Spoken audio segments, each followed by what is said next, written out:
अस्सलाम वालेकुम guys, welcome to R S media channel. उम्मीद है आप लोग सब खैरियत से होंगे।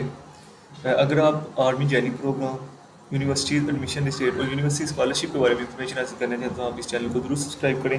आज की वीडियो में हम Pakistan institute of engineering and applied science के एडमिशन जो है ना वो ओपन हो चुके हैं। ये सिर्फ साल में एक दफ़े एडमिशन ओपन करते हैं। BSc, BS, MSc और PhD प्रोग्राम में जो है एडमिशन ओपन हो चुके हैं। उसकी डिटेल आज की इस वीडियो में हम आपके साथ शेयर करेंगे। ऑल कैंपसेस में एडमिशन ओपन हो चुके हैं।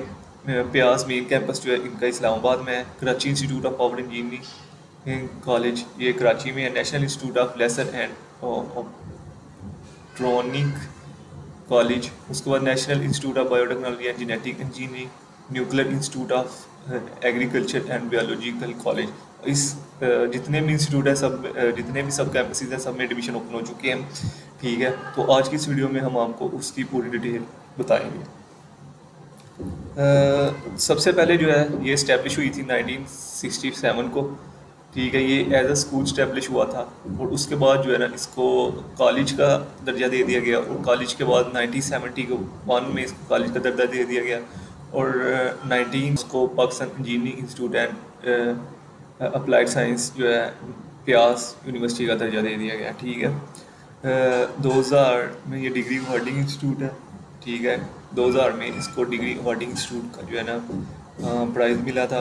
उसके बाद इस ओवरऑल जो रैंकिंग है इसके वर्ल्ड में वो 373 पोजीशन पे है ये।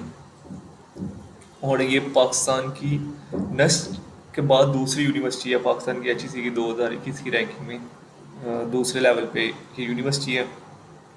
इसके जो है ना एडमिशन ओपन हो चुके हैं।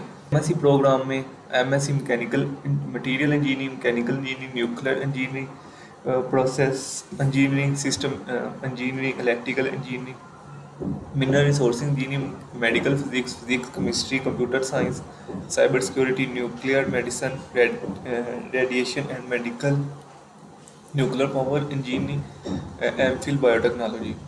उसके बाद एमफिल बायोटेक्नोलॉजी और MPhil biological science.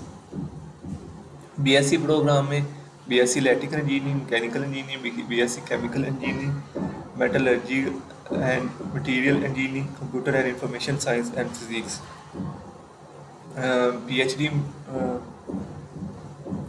Material engineering, PhD के जो डिग्रीज प्रोग्राम हैं PhD mechanical engineering, nuclear engineering, chemical engineering, electrical engineering, physics, chemistry, computer science, biotechnology and biological science. इसके अलावा कुछ स्टूडेंट्स के बारे में ये सवाल पिछली लास्ट टाइम भी उन्होंने किए थे कि सर ये न्यूक्लियर इंजीनियरिंग में हम कैसे एडमिशन ले सकते हैं। जिस न्यूक्लियर इंजीनियरिंग में आप जो स्टूडेंट्स जो है BSc कर चुके हैं, BSc electrical engineering, mechanical engineering, computer engineering, वो न्यूक्लियर इंजीनियरिंग में एडमिशन ले सकते हैं। मतलब BSc में FSc के बाद आप न्यूक्लियर इंजीनियरिंग में एडमिशन नहीं ले सकते। ठीक है, ये आपकी एक दफ़ा जो क्लैरिटी है वो ज़रूर कर दूँ मैं। ठीक है, ये लास्ट टाइम भी कुछ स्टूडेंट्स का ये सवाल था इसके बारे में। उसके बाद जो आपका एलिजिबल क्राइटेरिया वो 60% से above मार्क्स होने चाहिए आपके इंटरमीडिएट पार्ट 1 में। अगर पार्ट 1 नहीं है तो मैट्रिक के बेस पे आपने अप्लाई करना है। ठीक है, और physics, chemistry, mathematics and major subject admission for BSc engineering programme. मतलब अगर आपने FSc इंजीनियरिंग में की है तो आप BSc इंजीनियरिंग जितने भी प्रोग्राम हैं उधर एडमिशन ले सकते हैं। उसके बाद फिजिक्स एंड मैथमेटिक्स के बेस पे आप BS computer and information science में एडमिशन ले सकते हैं। Computer, static and mathematics as major subject from BS computer and engineering. ठीक है, उसके बाद जो major subject admission from BS physics.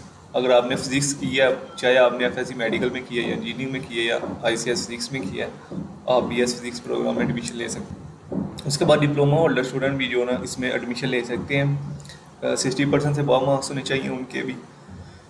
उसके बाद जो एलिजिबल क्राइटेरिया वो 60% से above मार्क्स मैंने आपको पहले बता दिया। BSc एडमिशन ओपन हो चुके हैं 23 मई संडे से एडमिशन ओपन हो चुके हैं। लास्ट डेट जो 5 जुलाई है।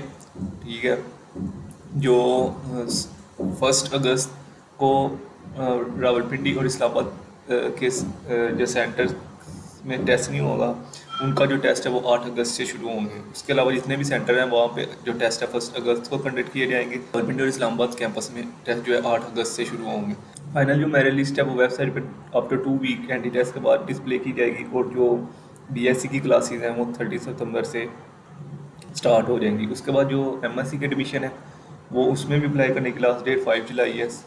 उसका जो 31 जुलाई से जो है ना ऑल सब कैंपसेस में जितने भी सेंटर हैं वहाँ पे टेस्ट होगा। सिर्फ इस्लामाबाद और रावलपिंडी में के अलावा जितने भी सेंटर हैं वहाँ पे टेस्ट कंडक्ट किया जाएगा 31 जुलाई से। और जो 7 अगस्त है, ठीक है, वहाँ रावलपिंडी और इस्लामाबाद टेस्ट सेंटर में टेस्ट जो है ना कंडक्ट होंगे। उसके बाद जो है आफ्टर 2 वीक मेरिट डिस्प्ले कर दी जाएगी, और 23 अगस्त से जो है ना आपकी क्लासेज जो है ना शुरू कर दी जाएगी। टेस्ट फॉर्मेट आपको आपकी स्क्रीन पे नज़र आ रहा है, ठीक है। मैथमेटिक्स और बायोलॉजी के 20 MCQ, फिजिक्स से 20, केमिस्ट्री एंड कंप्यूटर साइंस के 20 MCQ, इंग्लिश कम्प्रीहेंसिव 20, और नेगेटिव मार्किंग नहीं होगी।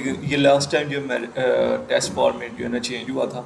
उसके बाद जो एंटी टेस्ट मैट्रिक के 50%, FSC के 25% और एंटी टेस्ट के जो है ना 60% जो है ना मार्क्स काउंट होंगे आपके।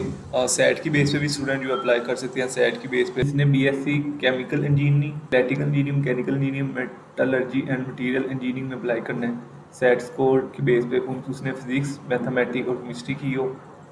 कंप्यूटर एंड इंफॉर्मेशन साइंस में अगर अप्लाई करना है तो फिजिक्स, मैथमेटिक्स, केमिस्ट्री और बायोलॉजी। उसके बाद जो है set score should be at least 2000 और more than eligible for admission, 2000 number से ज़्यादा होगा, ठीक है, तो फिर ही आप जो है ना एडमिशन के लिए एलिजिबल होंगे, ठीक है। उसके बाद जो इनकी वेबसाइट है, वैसे मैंने पहले ही आपको है कि मैं आपको लिंक जो है डिस्क्रिप्शन बॉक्स में दे दूँगा, आप उधर जाएँ, अपना CNIC क्रिएट करें, उधर लगाएं, अपना लॉगिन करें एप्लीकेशन, और फिर यहाँ पे जाकर फॉर्म फिलिंग, लॉगिन एप्लीकेशन के बाद यहाँ पे जाकर अपने फॉर्म फिलिंग करें, सारे अपलोड करें। अगर किसी की नहीं समझ लगती तो आप मुझे डिस्क्रिप्शन बॉक्स में कमेंट्स करके ज़रूर पूछ सकते हैं।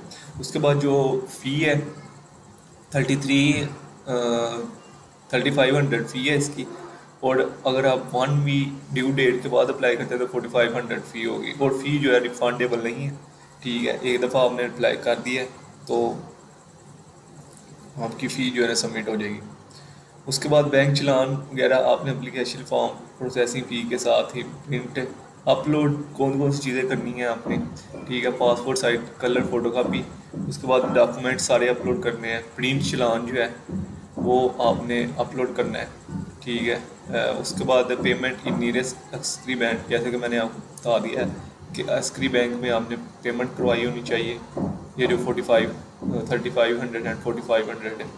उसके बाद प्रिंट का लेटर, ठीक है, मतलब कि ये जाना है, ठीक है, तो वो आपने जो रोल नंबर स्लिप अपने साथ ले जानी है, और डॉक्यूमेंट्स जो है ना उनकी इतनी ज़रूरत नहीं है वहाँ पे, ठीक है, क्योंकि आपने रोल नंबर स्लिप के लिए डायरेक्ट अप्लाई कर दिया होगा तो आपको डॉक्यूमेंट्स की ज़रूरत नहीं है।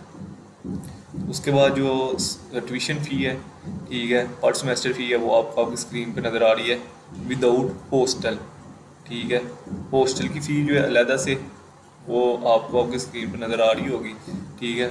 विदाउट हॉस्टल जो इनकी ट्यूशन फ़ी वगैरह है वो आपको आपकी स्क्रीन पर नज़र आ रही होगी। उसके बाद जो रिफ़ंड प्रोसेस है, कंप्लीट रिफ़ंड होगा up to 7 day of convey of first semester, ठीक है, मतलब कि पहले हफ्ते में आप अपनी पूरी फ़ी रिफ़ंड करवा सकते हैं, सेकंड वीक में आप 50% रिफ़ंड करवा सकते हैं, और 15 दिनों के बाद आपकी कोई फ़ी रिफ़ंड नहीं होगा, ठीक है। मतलब 15 दिनों के अंदर अंदर आप अपनी फ़ी जो है ना कम से कम हाफ तो रिफ़ंड ज़रूर करवा सकते हैं, ठीक है, जो बच्चे यूनिवर्सिटी में नहीं पढ़ना चाहते, ठीक है। ऑनलाइन एडमिशन के लिए आप इनकी वेबसाइट पे विज़िट करें, ठीक है। बाकी मैं लिंक भी आपको सेंड कर दूँगा, अगर आपको फर्दर इन्फॉर्मेशन चाहिए तो आप इनकी वेबसाइट के थ्रू या इनसे डायरेक्ट कॉन्टैक्ट करके भी पूछ सकते हैं। अगर आपको वीडियो अच्छी लगी है तो प्लीज़ वीडियो को ज़रूर लाइक करें, चैनल को सब्सक्राइब करें। Thank you for watching this.